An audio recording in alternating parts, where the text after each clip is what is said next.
मित्रों, आज हम शुरुआत करेंगे श्रीमद् भगवद गीता का प्रथम अध्याय का 27वां, 28वां, 29वां और 30वां श्लोक। तो चलिए शुरुआत करते हैं। स्वसुरान् सुहृदश्च सेनयोरुभयोरपि तांसमिच्य स कौन्तेयः सर्वान् बन्धुनवस्थितान् कृपया पर्याविष्टो विस्सीदनिदं ब्रवीत् दृष्ट्वेवं स्वजनं कृष्ण युयुत्सुं समुपस्थितं सीदन्ति मम गात्राणि मुखं च परिशुष्यति वेपथुश्च शरीरे मे रोमहर्षश्च जायते गाण्डीवं स्त्रंसते हस्ता त्वक् चैव परिदह्यते न च शक्नोम्यवस्थातुं ब्रह्मतीव च मे मनः।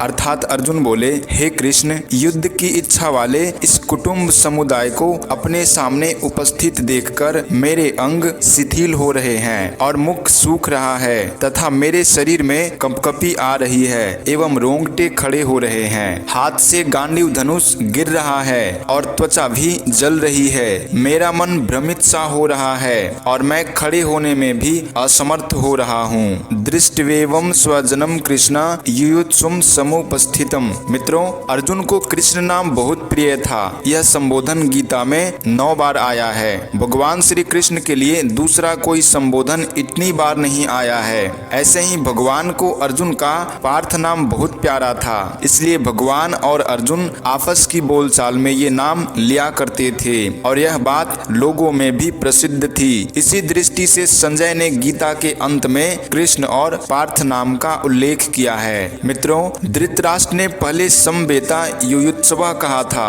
और यहाँ अर्जुन ने भी युयुत्सुं समुपस्थितम कहा है, परंतु दोनों की दृष्टियों में बड़ा अंतर है। धृतराष्ट्र की दृष्टि में तो दुर्योधन आदि मेरे पुत्र हैं और युधिष्ठिर आदि पांडु के पुत्र हैं, ऐसा भेद है। अतः धृतराष्ट्र ने वहाँ माम कहा और पांडवा कहा है, परंतु अर्जुन की दृष्टि में यह भेद नहीं है। अतः अर्जुन ने यहाँ स्वजनम कहा है, जिसमें दोनों पक्ष के लोग आ जाते हैं। तात्पर्य है कि धृतराष्ट्र को तो युद्ध में अपने पुत्रों के मरने की आशंका से भय है, शोक है, परंतु अर्जुन को दोनों ओर के कुटुंबियों के मरने की आशंका से शोक हो रहा है कि किसी भी तरफ का कोई भी मरे, पर वह है तो हमारा ही कुटुंबी। मित्रों, अब तक दृष्ट्वा पद 3 बार आया है। दृष्ट्वा तु पांडवानिकम व्यवस्थितान दृष्ट्वा धार्तराष्ट्रान और यहाँ दृष्ट्वेवं स्वजनम।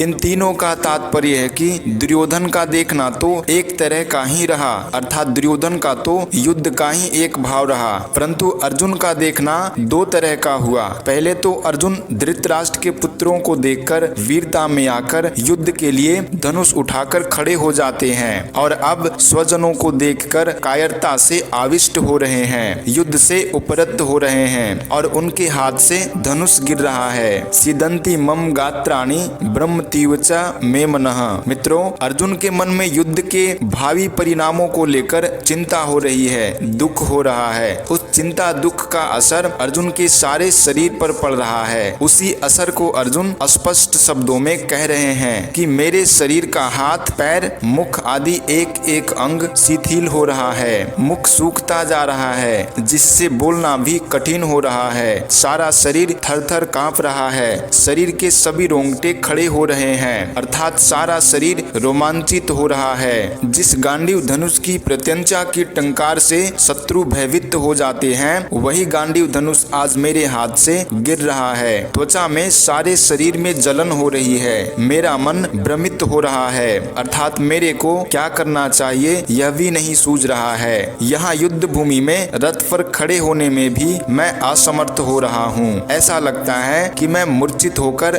गिर पड़ूंगा। ऐसे अनर्थकारक युद्ध में खड़ा रहना भी एक पाप मालूम दे रहा है।